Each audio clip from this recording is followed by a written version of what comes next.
In this video, I'm going to show you how to change the clock widget on a Pixel lock screen.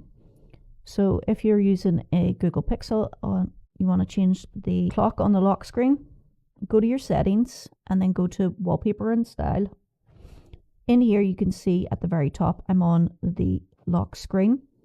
So I can swipe across and choose between the different clock styles, as you can see here. Now if there is a style that you want or like, you can also customize it a bit further. So as you can see here, it says clock color and size. So you can choose between a small clock or the dynamic clock, and you can also change the color.